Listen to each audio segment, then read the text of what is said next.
Ya, Assalamualaikum warahmatullahi wabarakatuh. Alhamdulillahirabbil alamin. Wa bihi nasta'in wa ala umuri dunya waddin.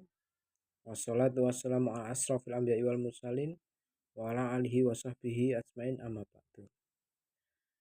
Ya, yang pertama-tama puji syukur kehadirat Allah Subhanahu wa taala yang telah memberikan kesehatan dan waktu sehingga kita dapat berkumpul pada video kali ini. Tidak lupa sholawat serta salam tetap tercurahkan kepada baginda Nabi Agung Muhammad SAW yang telah membawa kita dari zaman kegelapan sampai zaman terang benderang, dari zaman jahiliyah sampai zaman Islamiyah. Amin amin ya rabbal alamin. Sebelumnya, perkenalkan nama saya Nanda Farhan Ramadhani, Prodi Ekonomi Syariah, Fakultas Syariah dan Hukum Ekonomi Islam.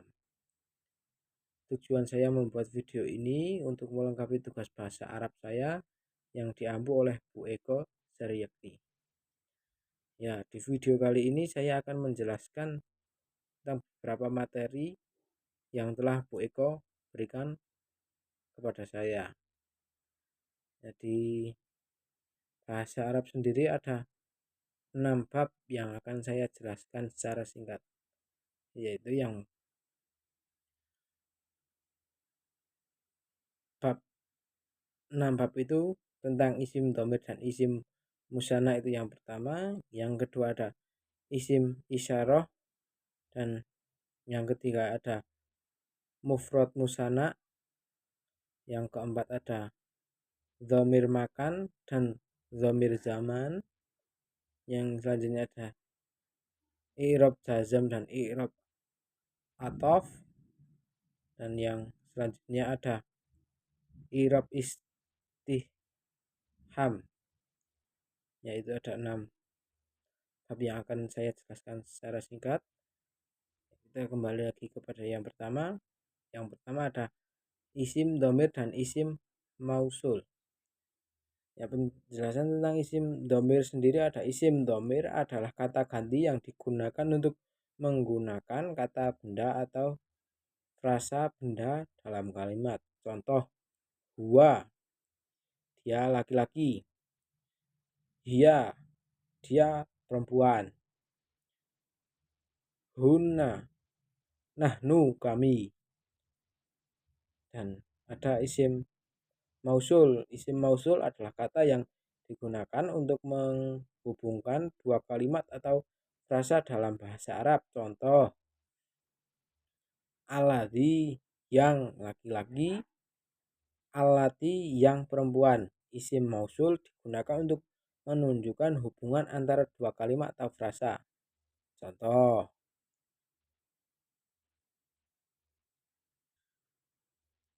ar-rajulu alladzi jaa, laki-laki yang datang.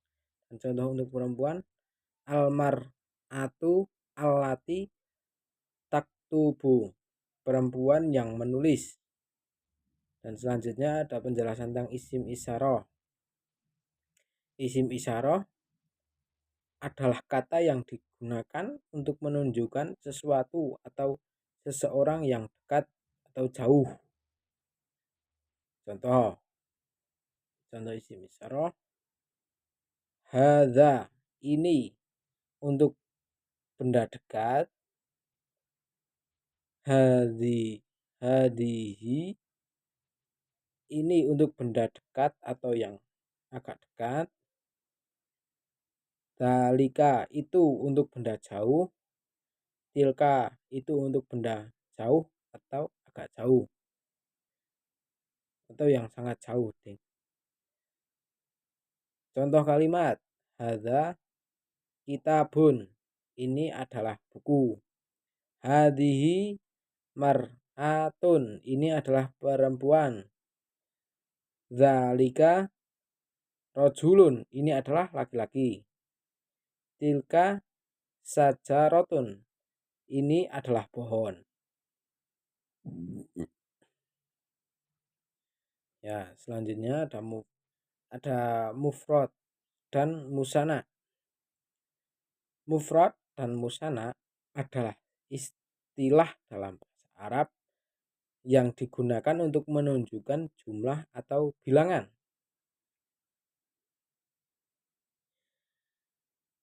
Dari mufrad ada mufrad adalah bentuk tunggal, yaitu kata yang menunjukkan suatu benda atau orang, tapi satu, bukan ganda tapi satu, bentuk tunggal dari sebuah benda atau bilangan, tapi satu. Contoh, kitabun buku, rojulun laki-laki, mar'ah perempuan. Dan musana, jika tadi mufrad itu tunggal, sedangkan sekarang musana itu ganda atau dua orang lebih.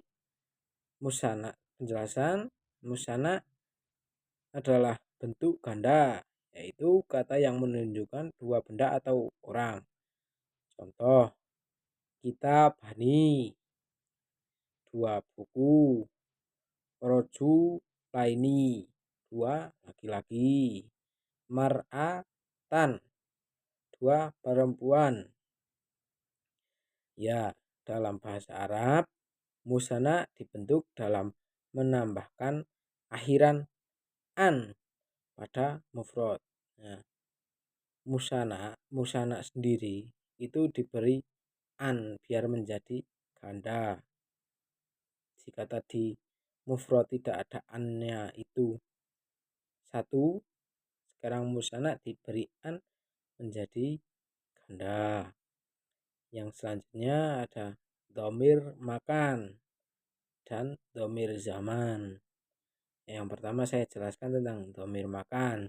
Dhamir makan adalah kata ganti yang menunjukkan tempat.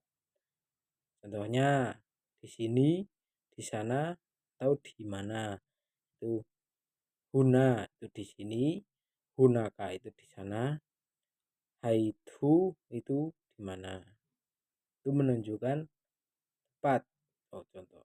Atau di mana saya berada, di mana itu bisa menjadi dhamir makan. Dan selanjutnya ada dhamir zaman.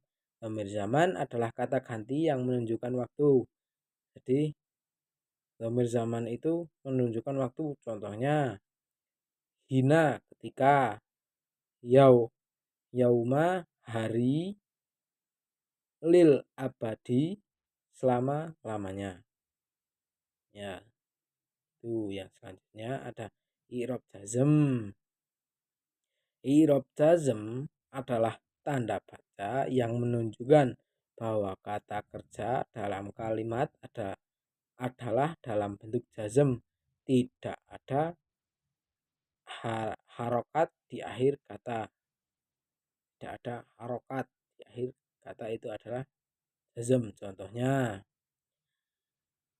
lam yaktub, tidak menulis, itu masuk dari i'rab jazm. Dan contoh selanjutnya ada la yakro, tidak membaca.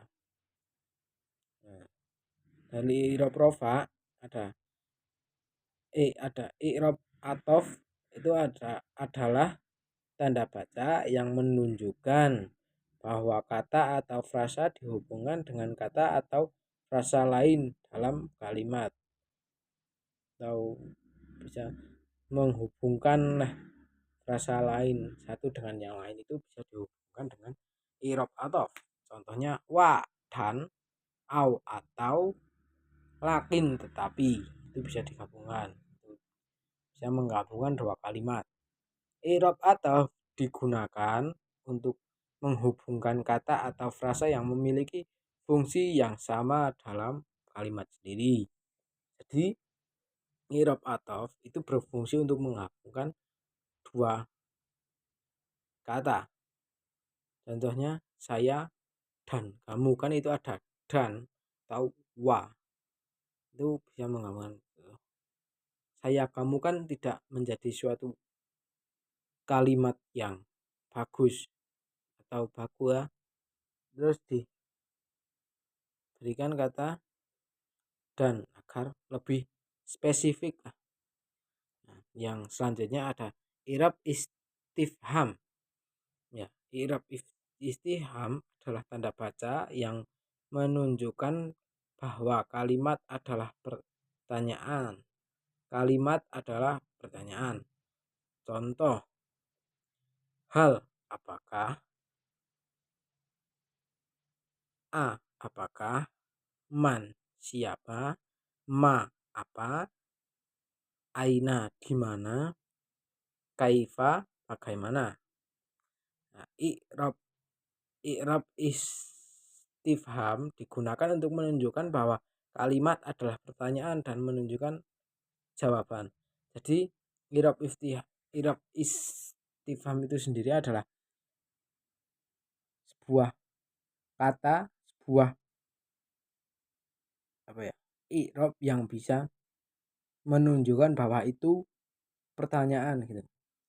Contohnya yang tadi, apakah, itu loh kan menjadi sebuah pertanyaan atau memiliki tanda-tanda itu bahwa itu pertanyaan atau jawaban gitu ya. Sekian dari saya, ini sudah saya menerangkan 6 bab yang Bu Eko tugaskan kepada saya. Sebelumnya mohon maaf. Wassalamualaikum warahmatullahi wabarakatuh.